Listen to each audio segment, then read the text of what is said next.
This is Radioactive Banana, and it's September 17th at 1:59 p.m. And before I begin today talking to you about the resources in Afghanistan, I just wanted to pay tribute to my friend Ronald James Vaughn, who was a lieutenant commander in the U.S. Navy, and he died on 9/11 at the Pentagon. And Ron was the first person to tell me, don't believe everything you read and question everything. He really played a significant role in my life, and he had such good character, such a man of integrity, and just so full of happiness and love for his family. Such a good man, and it is so sad that he died on 9/11. And so at times I feel like he's guiding me, because I know he would be so angry about what really happened on 9/11. And so in my investigation, I'm really thinking about him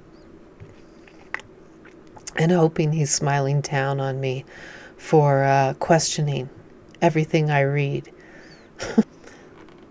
In my previous video, I read an article by The Intercept called CIA's Afghan Death Squads.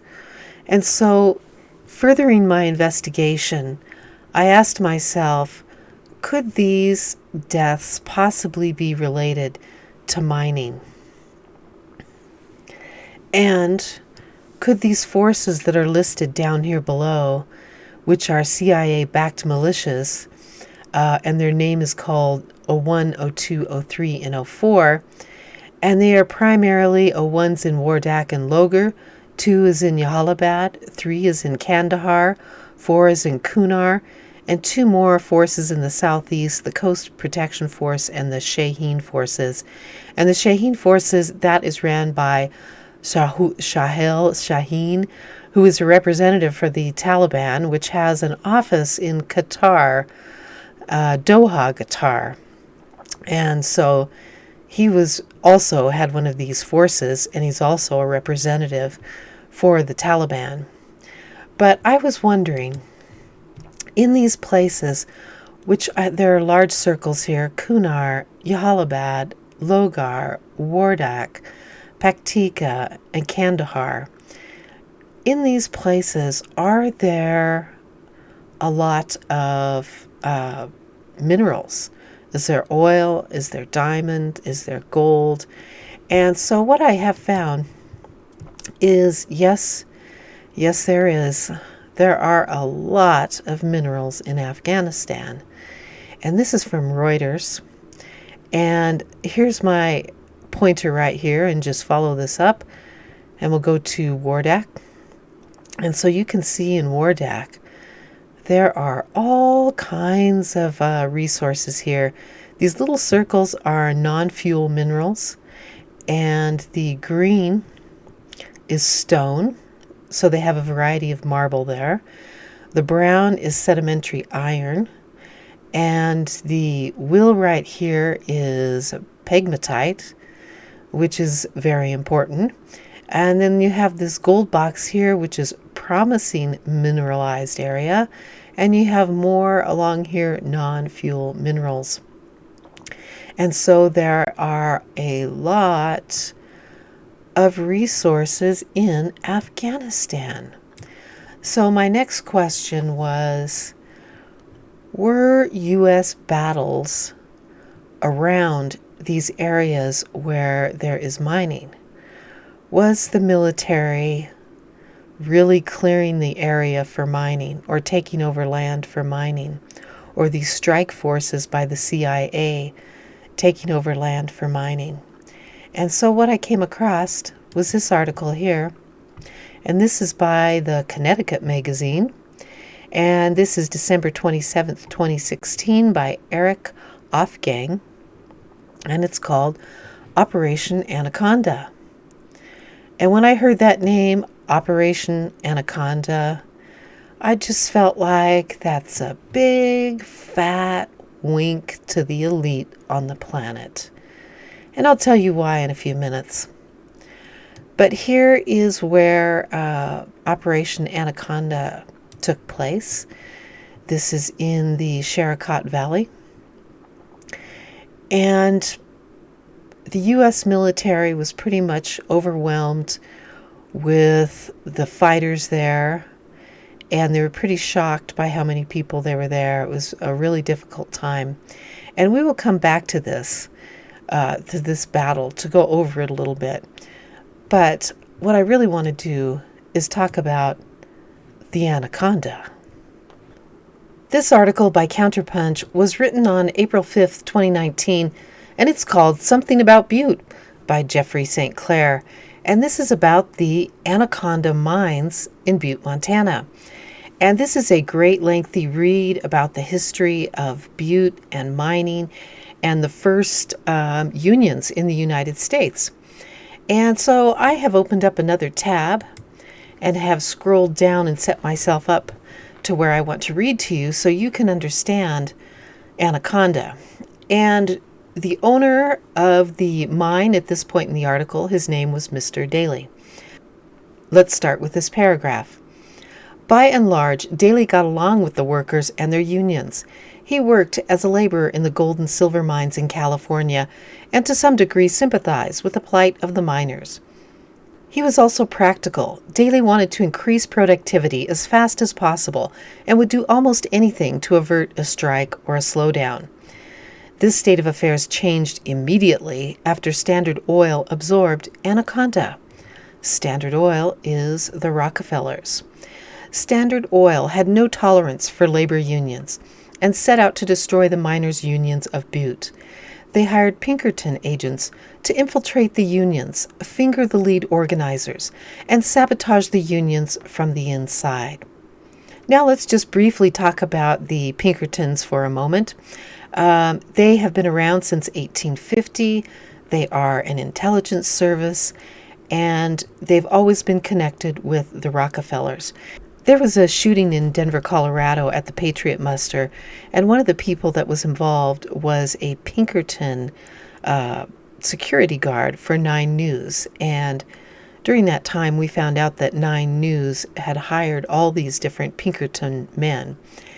And the Pinkerton website, it used to show, when you would pull up their website, this picture of 2 men with their hands inside their jacket. And that's a Freemason symbol that stands for the hidden hand. Here's what their website looks like today. It doesn't have the gentlemen with their hands inside their jackets, but it says our history, our roots trace back to 1850.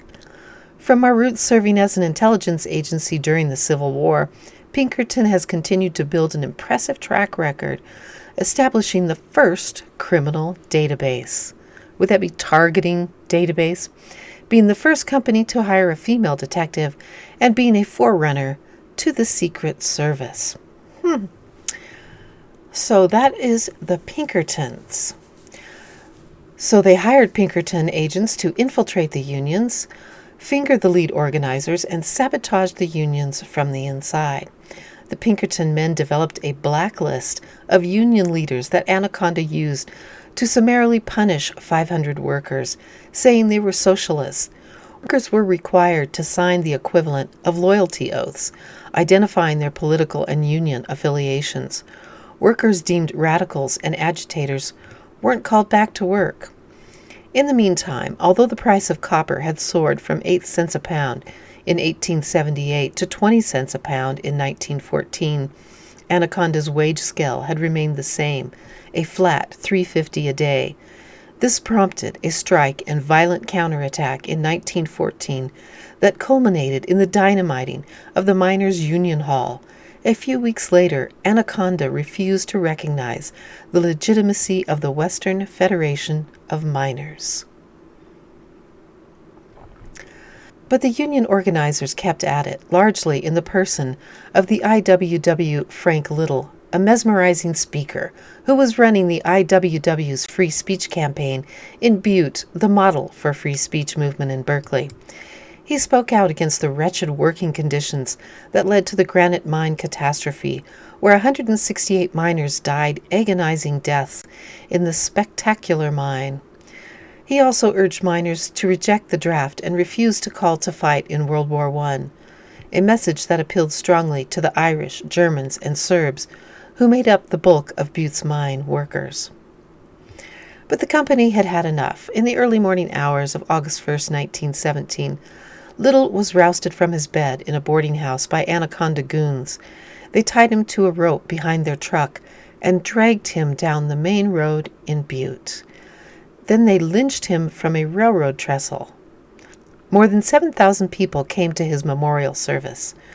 So the company, Anaconda, owned by the Rockefellers, had their goons, the Pinkertons, take Mr. Little, tie him up with a rope, drag him behind their truck, and hang him from a railroad trestle. Could you imagine if that happened at your job today? I think the tables need to be turned. But the company had won the day. The state of Montana bowed to the murderous masters at Anaconda headquarters and officially banned the IWW, and then enacted the Sedition Act that outlawed disloyal, profane, and scurrilous writings and speeches of any kind made by working people naturally.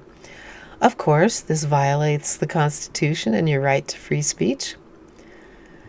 Future labor uprisings would be crushed for Anaconda with the help of the National Guard and the U.S. Army. From 1917 through 1921, Butte was an occupied town. The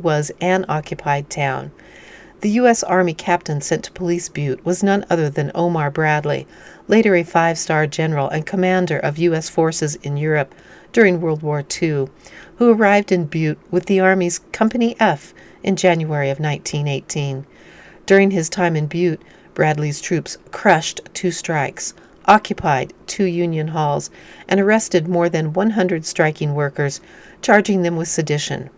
Posse comitatus be damned. That's right, here you have the Army arresting U.S. citizens at the behest of the Rockefellers. And let's look at the final paragraph.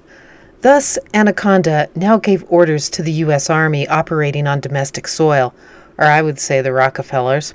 60 years later, the company, Rockefellers, now a global giant, would call on Henry Kissinger and the CIA to protect its assets and interests in Chile, where the government of Salvador Allende had nationalized Anaconda's copper mines. Allende fell, and Pinochet's dictatorship, loyal to Big Copper, took its place, installing a 25-year-long reign of terror. This time, around thousands of people got maimed, tortured, and killed. So there was an Anaconda mine in Chile, and Salvador Allende said, we are going to nationalize this mine, and we are going to use the money for the people. Now, the Rockefellers didn't like this because it was their mine, and so, of course, they came in, killed Salvador Allende. They say that he committed suicide. He did not. And then they put in Pinochet. And this is a typical pattern for the U.S. military. What they will do is say that a country is communist. Yes, Chile is communist because they want to use the mine and the money from the mine to pay for their citizens. Housing, food, school, build a great country. The Rockefellers will not have that. They will not have that, and they use the U.S. military to run around the world and make sure that they control all of mining. I found some other information on the Anaconda mine in Butte as well as the one in Chile, and so I wanted to share that with you. So here we are at Wikipedia. It's Anaconda Copper, and I just want to read this first part for you.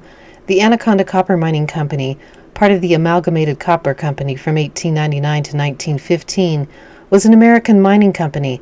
It was one of the largest trusts of the early 20th century and one of the largest mining companies in the world for much of the 20th century. Largest trusts. You look at this here, a trust or a corporate trust is a large group of business interests with significant market power, which may be embodied as a corporation or as a group of corporations that cooperate with one another in various ways. And here we have this great picture of it's called the Rockefeller-Morgan family tree.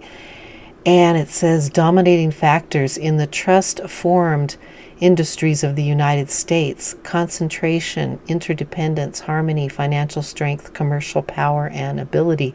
And you can go through this, but what they've used trust to do is either people or companies can all be in on a trust.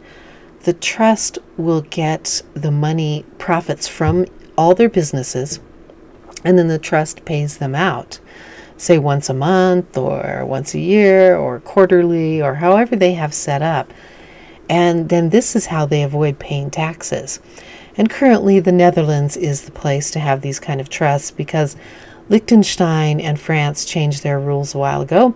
So now a lot of people are out with these trusts, but this is a major way that these companies have power, is by all being under these trusts. And this is how they get paid out without paying taxes. And we're going to scroll down. And right here, Rothschilds. In 1889, the Rothschilds tried to gain control of the world copper market. In 1892, the French Rothschilds began negotiating to buy the Anaconda mine.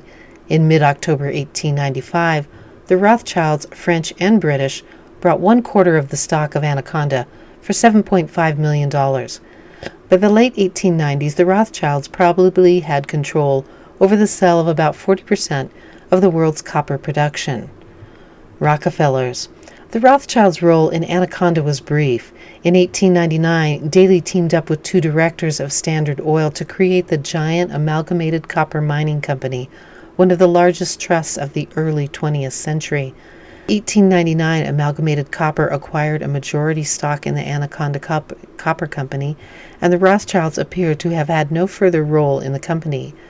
By his death in 1900, Marcus Daly had just become president of the holding company, valued at $75 million. But why I read this is because here the Rothschilds gained control. And then the article is written in such a way that, the Rockefellers came along and took it away from the Rothschilds. And what it seems to me is that the Rothschilds come in and then the Rockefellers come in and finish it up. But it seemed like Daly was surrounded by, by the bad side, by the bad guys on both sides, the Rockefellers and the Rothschilds. And it looks like a trap. It looks like a trap either way. Either way, you're not going to win, whether you go with the Rothschilds and keep them on, or you go with the Rockefellers.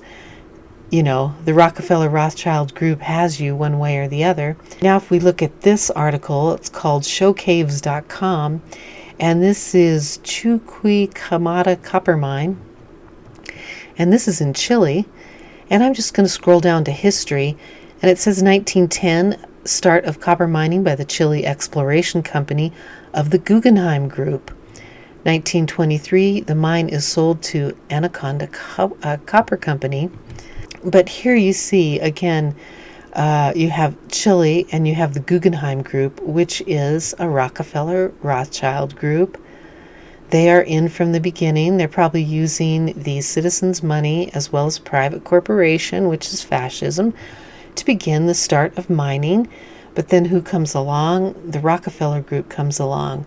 So no matter what, Chile was set up, surrounded from the beginning, just like Butte, Montana. This seems to be a standard practice of the Rockefellers. One way or the other, they're going to get you by a clever means, and by hiding the other names of companies, the names of people who may be secretly representing, Rockefellers. You never know how they're going to get you, but they'll get you. Now let's look at another story, Ludlow Massacre.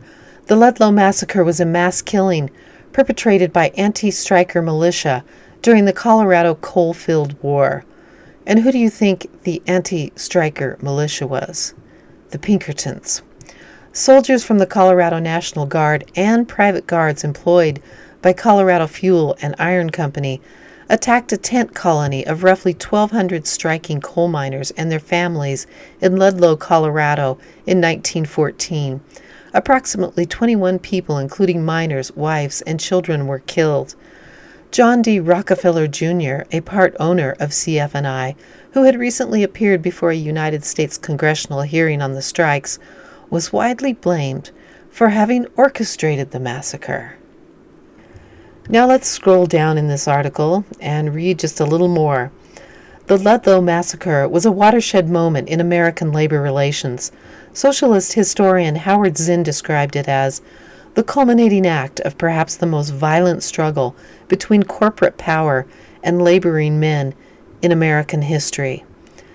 It was that moment in history when the country should have realized that the Rockefellers had the ability to control the military, the National Guards, and secret militias and the Pinkertons to get their way when it came to mining or whatever else they wanted. They should have, really put the Rockefellers in jail for this. But instead, here they are. The government is, totally letting the Rockefellers call on these people, on the military. How does he have that kind of power? How does he have that kind of power? Now let's look at this in Wikipedia, mining in Afghanistan. And let me just scroll down to this here and this paragraph. The Ministry of Mines drew up its first business reform plan in a bid to create a more accountable and transparent mining industry. Afghanistan joined the Extract Industry Transparency Initiative as a candidate country. It was expected that after 5 years, the contribution of royalties from mineral production to the revenues of the government would be at least $1.2 billion per year, and that after 15 years, the contribution would increase to $3.5 billion per year. Afghanistan has no local ownership requirements, and its constitution does not allow for nationalization. The 20% corporate tax rate was the lowest in the region.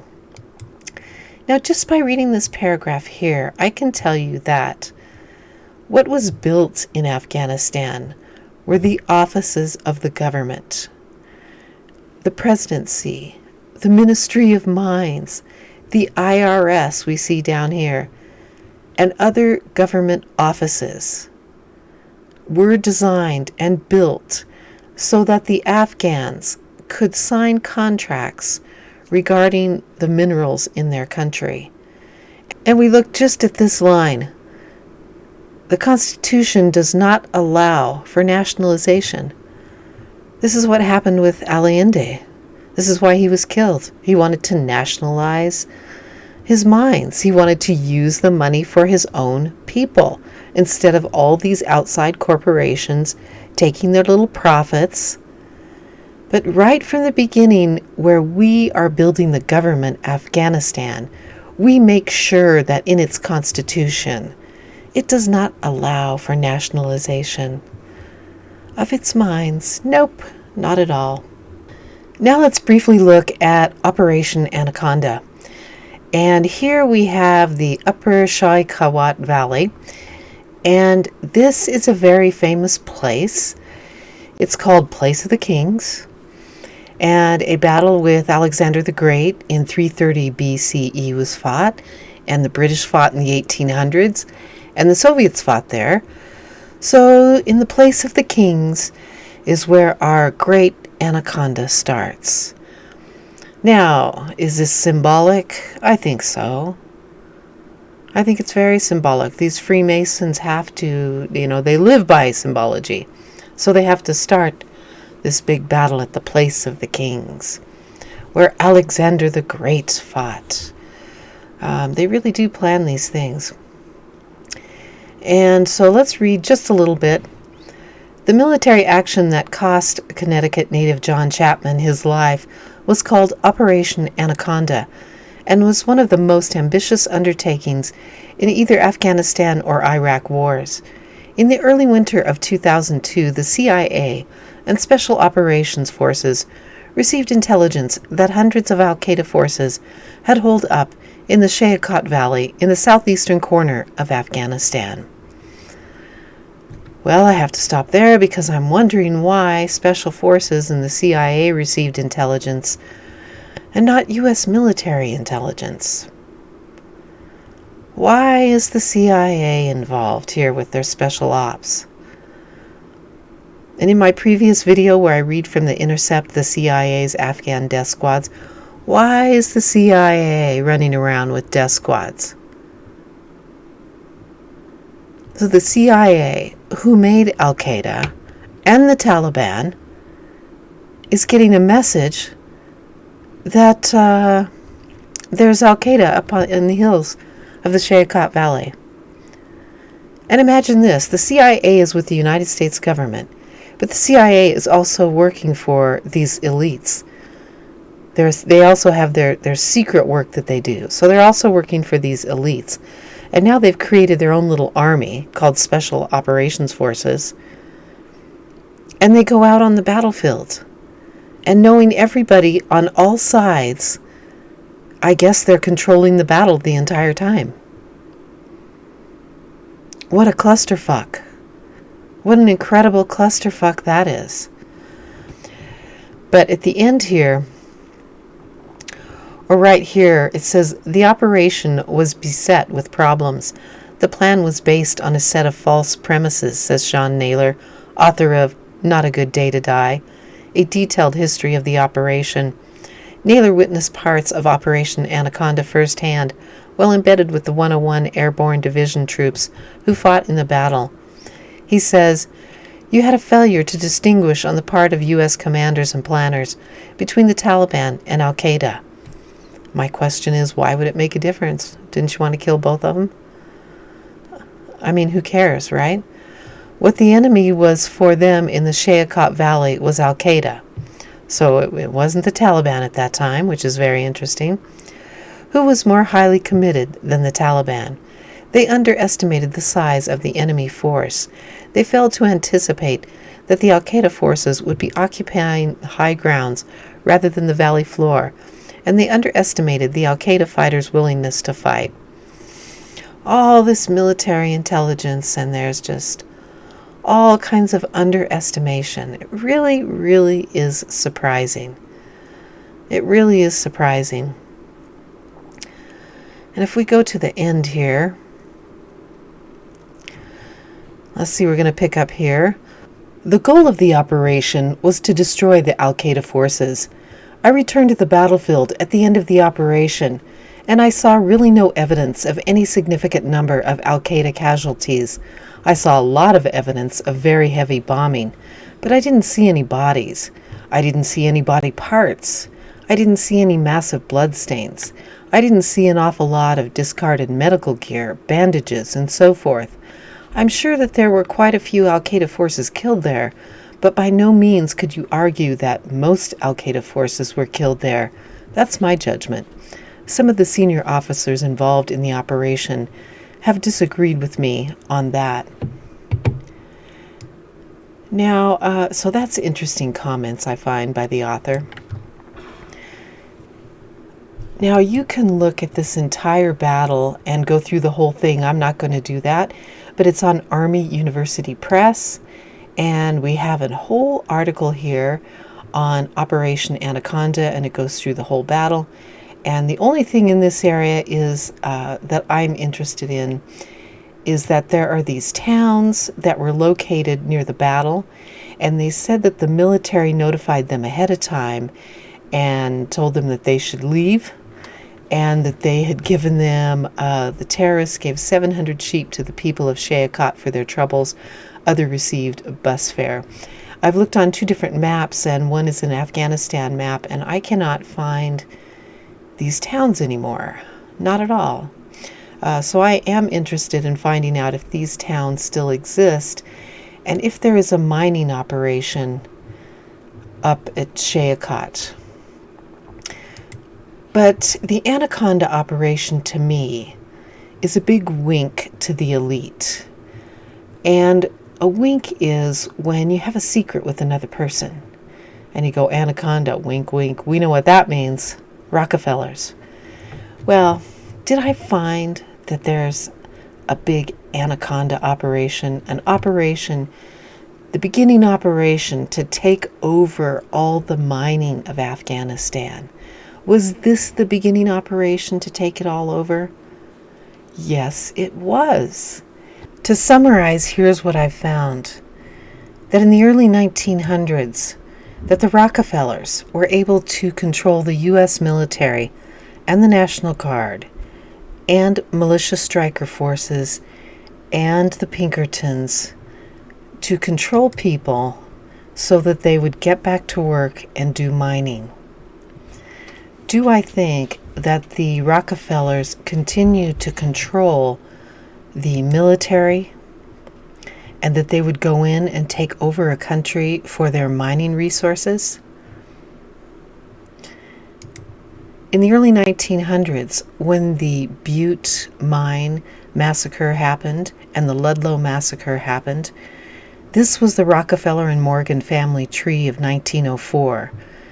And so this large group was all connected.